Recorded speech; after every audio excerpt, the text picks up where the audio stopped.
Subscribe कीजिए iota institute channel को और प्रेस कीजिए बेल आइकन को ताकि आपको मिल सके हमारा लेटेस्ट वीडियो सबसे पहले, और ये बिल्कुल फ्री है। Welcome to Iota institute online और मैं मनीष आपको इस चैनल के through class 12 physics geometrical optics के वीडियो लेक्चर्स प्रोवाइड करने वाला हूं, जिसकी मदद से आप घर बैठे बैठे कंपटीशंस और बोर्ड एग्जाम्स की तैयारी कर सकते हैं। तो हमने फर्स्ट लेक्चर में क्या देखा, रिफ्लेक्शन के बारे में, रिफ्लेक्शन के लॉज, ऑब्जेक्ट, इमेज, मिरर, इन सब के डेफिनेशंस। अब हम आगे रिफ्लेक्शन में क्या देखने जा रहे हैं स्टूडेंट्स, एक बहुत इंपॉर्टेंट प्रॉपर्टी हम बात कर रहे हैं। अगर कोई इंसिडेंट रे, सपोज ये आपकी इंसिडेंट रे है, ये जब सरफेस को हिट करती है, किसी बाउंड्री को सेपरेटिंग टू मीडियम, तो मैं क्या बोल रहा हूं, मैं यहाँ पे बात कर रहा हूं कुछ रे रिफ्लेक्ट होगी, जिसे हम स्मॉल आर से रिप्रेजेंट कर रहे हैं, और कुछ रे आपकी रिफ्रैक्ट होगी, ठीक है, रिप्रेजेंटेड बाय कैपिटल आर, ठीक है। अगर ये रेयर से डेंसर मीडियम रे आ रही है तो हम बोलेंगे कि मीडियम का रिफ्रैक्टिव इंडेक्स बढ़ा, मतलब रिफ्रैक्शन एंगल घटेगा, तो रे जो होगी वो टुवर्ड्स द नॉर्मल बेंड होगी। सिमिलरली यहाँ पे बात हो रही है, अगर मेरी इंसिडेंट रे डेंसर से रेयर मीडियम जा रही है रिफ्रैक्ट होने, तो उस टाइम पे क्योंकि रिफ्रैक्टिव इंडेक्स घटा मतलब एंगल ऑफ रिफ्रैक्शन बढ़ेगा। अब मैं यहाँ पे एक कंक्लूजन दे रहा हूं, जो भी रे आपकी रेयर मीडियम में होगी, जैसे यहाँ पे रेयर मीडियम में कौन सी रे है, आपकी रिफ्रैक्टेड रे है, तो उसमें फेस चेंज आएगा कितने का, पाई का। सिमिलरली यहाँ पे अगर बात की जाए, यहाँ पे रेयर मीडियम में कौन सी रे है, आपकी रिफ्लेक्टेड रे है, तो उसमें फेस चेंज कितने का आएगा, पाई का। ये प्रॉपर्टी हम देखने जा रहे हैं स्टूडेंट्स। तो यहाँ पे क्या लिखा है, there is a phase change of pi when the light wave passes by denser medium surface। कहने का मतलब जो भी रे आपकी रेयर मीडियम में होगी, either it be reflected ray और in this case it be refracted ray, दोनों में फेस चेंज कितने का आएगा स्टूडेंट्स, हमारे पास पाई का आएगा।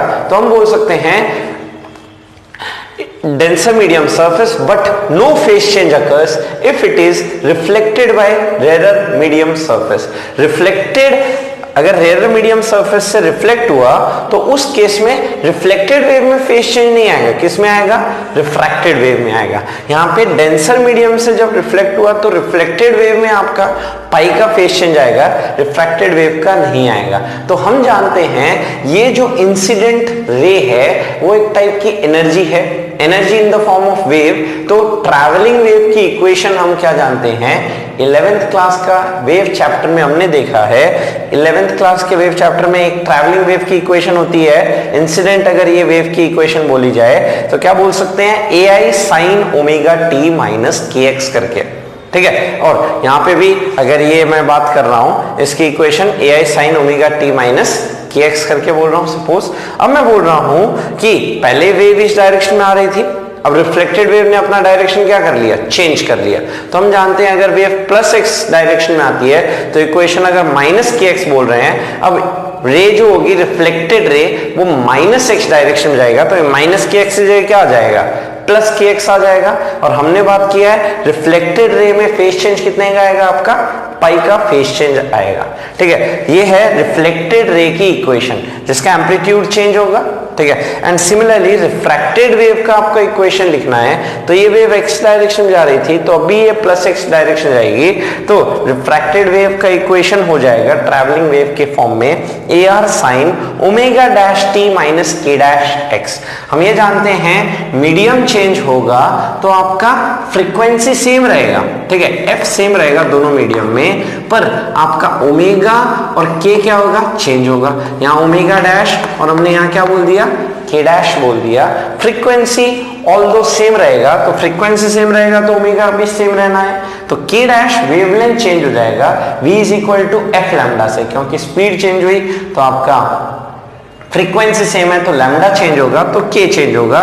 तो यहाँ पे हम बोलेंगे ओमेगा जो है वो हमारा सेम रहेगा, के चेंज होने वाला है स्टूडेंट्स। ठीक है, ये ध्यान रखिए कि फ्रीक्वेंसी जो होगी, ये बहुत इंपॉर्टेंट क्वेश्चन होता है, फ्रीक्वेंसी किस पे डिपेंड करती है, जो सोर्स जनरेट कर रहा है। तो frequency of incident ray he frequency of reflected ray and frequency of refracted रे रहेगा। तो तीनों का ओमेगा सेम रखना है, पर के तीनों का सेम नहीं होगा। पर हम जानते हैं इंसिडेंट रे मेरी प्लस एक्स डायरेक्शन में जा रही है, तो रिफ्रैक्टेड रे भी प्लस एक्स डायरेक्शन में जा रही है। तो अगर इसमें माइनस के एक्स बोल रहा हूं तो रिफ्रैक्टेड रे में भी क्या बोलूंगा, माइनस के डैश एक्स ही बोलूंगा।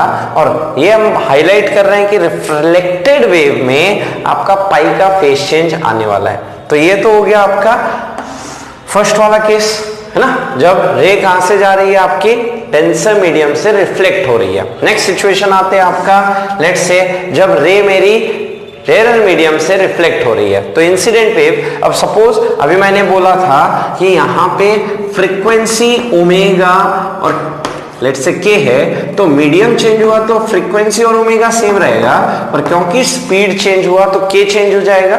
अब हम बोल रहे हैं अगर ये प्लस एक्स डायरेक्शन है तो इंसिडेंट वेव की इक्वेशन अगर लिखी जा रही है ए आई साइन ओमेगा टी माइनस के एक्स, तो रिफ्लेक्टेड वेव की इक्वेशन हम लिख देंगे, क्योंकि अब माइनस के एक्स डायरेक्शन जाएगा तो ये ओमेगा टी प्लस के एक्स हो जाएगा। पर रिफ्लेक्टेड वेव में कोई फेज चेंज नहीं करना है, तो इसको एज इट इज रखिए। और रिफ्रैक्टेड वेव में आपको क्या कर देना है, पाई फेज ऐड कर देना है। और क्योंकि वेव प्लस एक्स डायरेक्शन जा रही थी तो माइनस के एक्स लिख रहे हैं। तो इस केस में रिफ्लेक्टेड वेव के केस में भी आप क्या लिखेंगे, साइन ओमेगा टी माइनस के डैश एक्स प्लस पाई करके ही लिखेंगे। तो ये जो रिजल्ट है, ये रिजल्ट इस चीज को हाईलाइट करता है कि जो भी रे रेयर मीडियम में होगी उसी में आपका पाई का फेज चेंज होगा स्टूडेंट्स। तो यहां तक का आप स्क्रीनशॉट जरूर ले सकते हैं स्टूडेंट्स। अगले कॉन्सेप्ट पे बढ़ते हैं। अगला कॉन्सेप्ट है रिफ्लेक्शन बाय प्लेन मिरर। अभी तक हमने रिफ्लेक्शन होता क्या है, रिफ्लेक्शन के लॉस देखे।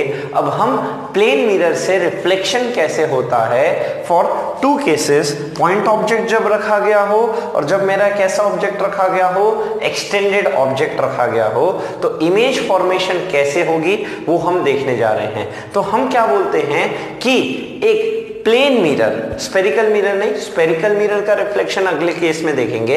अभी हम प्लेन मिरर से रिफ्लेक्शन देख रहे हैं for point object and extended object. तो इसमें हम क्या बोल रहे हैं, इसमें हम बात कर रहे हैं कि इमेज जो बनेगी, एक ऑब्जेक्ट की इमेज जो बनेगी उसकी क्या क्या प्रॉपर्टीज होती है। पहली प्रॉपर्टी तो ये, जितने डिस्टेंस पे ऑब्जेक्ट मिरर से होगा उतने डिस्टेंस पे इमेज भी आपका मिरर से होगा। मतलब at same distance as the object is.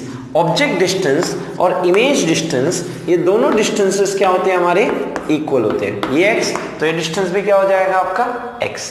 दूसरा पॉइंट क्या बोला जाता है, जैसे यहाँ पे अगर मैं देखूं एक्सटेंडेड ऑब्जेक्ट के केस में, ऑब्जेक्ट आपका अगर इरेक्ट है तो इमेज भी प्लेन मिरर के केस में आपकी इरेक्ट बनेगी। ठीक है, तो यहाँ पे हम बोल सकते हैं image is of erect nature end of same size. जितना ऑब्जेक्ट साइज होगा उतना इमेज भी साइज होगा।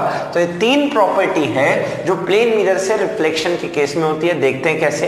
तो हम जानते हैं स्टूडेंट्स, सबसे पहले हमने रिफ्लेक्शन जब बात हो रही थी, ऑब्जेक्ट और इमेज हम डिफाइन कर रहे थे, उस टाइम पे हमने देखा था एक रियल ऑब्जेक्ट कैसा इमेज बनाता है, वर्चुअल इमेज। कैसे, देखिए सबसे पहले आप एक नॉर्मल रे अगर आप बनाएंगे परपेंडिकुलर टू द मिरर, तो वो रे उसी पाथ के अलांग वापस आ जाएगी, क्योंकि इंसिडेंट रे एंगल जीरो बना रही है, एंगल ऑफ इंसिडेंस जीरो, तो रिफ्लेक्टेड एंगल भी जीरो रहेगा, एंगल ऑफ रिफ्लेक्शन भी zero by the law of reflection. तो ये जो येलो कलर से जो रे दिखाने की कोशिश कर रहा हूं, ये पहली रे आपको आपने इसको पीछे एक्सट्रापोलेट किया। नेक्स्ट हमें कम से कम दो रेस चाहिए। दूसरी रे कैसे बनाते हैं, इस पिंक वाली रे से बनाई जाए। तो ये पिंक वाली रे आपने इंसिडेंट कराई, इस पॉइंट पे जहां पे इंसिडेंस हुई वहां पे आपने नॉर्मल बनाया, जितने एंगल पे इंसिडेंस हुई उतने एंगल पे रिफ्लेक्ट कराया। अब ये रे यहां जा रही है, ये रे येलो वाली इस डायरेक्शन जा रही है, तो ये दो रे इस डायरेक्शन में तो कहीं मीट नहीं करेगी। तो मीट कराने के लिए पीछे आपने इनको प्रोड्यूस किया, जहां पे मीट की, वो आपका इमेज हो गया। और वो इमेज कैसा बना? Virtual image. और पॉइंट ऑब्जेक्ट के केस में बात किया जाए तो जितना डिस्टेंस पे ऑब्जेक्ट है उतने डिस्टेंस पे आपका क्या बन रहा है? इमेज भी बन रहा है। पॉइंट ऑब्जेक्ट है तो आप साइज की तो बोलेंगे ही नहीं, और इरेक्ट एंड इन्वर्टेड के बारे में बात नहीं करेंगे। तो ये रहा आपका पॉइंट ऑब्जेक्ट में इमेज फॉर्मेशन बनाने का तरीका। अगले में आते हैं एक्सटेंडेड ऑब्जेक्ट में कैसे इमेज बन रहा है। तो इसमें आपको ए और बी, एक लेट्स से चौक को ऐसे रखा गया है, तो इस ए बी ऑब्जेक्ट का आपको इमेज बनाना है थ्रू दिस प्लेन मिरर। तो आप इमेजिन करो, एक जैसे अभी एक पॉइंट का बना है ओ पॉइंट का, वैसे ए पॉइंट का इमेज बनाने पे फोकस करो। तो कैसे बात कर रहे थे? पहले तो एक नॉर्मल इंसिडेंट रही, आपने इंसिडेंट कराई, वो पीछे रिट्रेस आपने करी, और फिर दूसरी आपने किसी एंगल पे भेजा, ठीक है, ये नॉर्मल से आई एंगल पे बना रही है, उतने एंगल पे रिफ्लेक्ट हो जाएगी, और इसको आप पीछे जब प्रोड्यूस करेंगे वो point of intersection A dash हो गया। सिमिलरली बी का इमेज बनाना है, तो ये जो पर्पल वाली रे है उससे आपने इंसिडेंट नॉर्मली कराई, तो वो रिट्रेस करेगा back along the same path, उसको आपने पीछे प्रोड्यूस कराया। एंड ये जो ऑरेंज वाली डायरेक्शन से हम दिखाने की कोशिश कर रहे हैं, तो जितने एंगल पे इंसिडेंस उतने एंगल पे रिफ्लेक्ट हो जाएगा, तो उसको आप जब पीछे प्रोड्यूस करेंगे वो रे आपके कहां पे मीट करेगी? बी डैश पॉइंट पे मीट करेगी।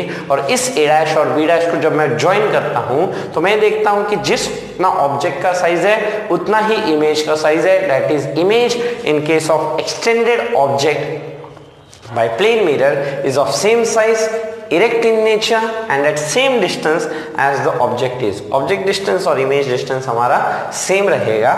हम ये दो ट्राइंगल के कॉन्ग्रुएंट प्रूफ करके भी दिखा सकते हैं। तो ये है हमारा रिफ्लेक्शन बाय प्लेन मिरर का कैसे बनता है, वो हमने एक्सप्लेन किया।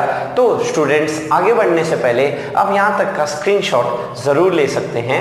स्टूडेंट अगला जो क्वेश्चन है हमारा रिफ्लेक्शन इन प्लेन मिरर में, वो है सपोज मैं 6 फुट का हूं, मुझे कम से कम कितना मिरर का लेंथ चाहिए मेरे को अपनी पूरी हाइट देखने के लिए, ये है क्वेश्चन हमारा। जैसे कोई एक आदमी है, ठीक है, किसी हाइट h का, कैपिटल H का, यहाँ पूछा जा रहा है उसको मिरर की कितनी हाइट चाहिए ताकि वो पूरी की पूरी अपनी इमेज को देख सकता है। ठीक है, अब देखने के लिए में क्या चाहिए स्टूडेंट्स? आंख। ठीक है, तो हम इस आंख से अगर हमारा बॉडी का एकदम top most part that is head से लेके बॉटम मोस्ट पार्ट टो तक को अगर हम देख लें तो हमने पूरा क्या देख लिया? अपना बॉडी देख लिया। ठीक है, मतलब हेड से जो रे आई वो एकदम मिरर के टॉप में टकराई और आंखों तक आई, और सिमिलरली दूसरा टो से जो रे आई वो सीधे आंखों तक आई और टकराई।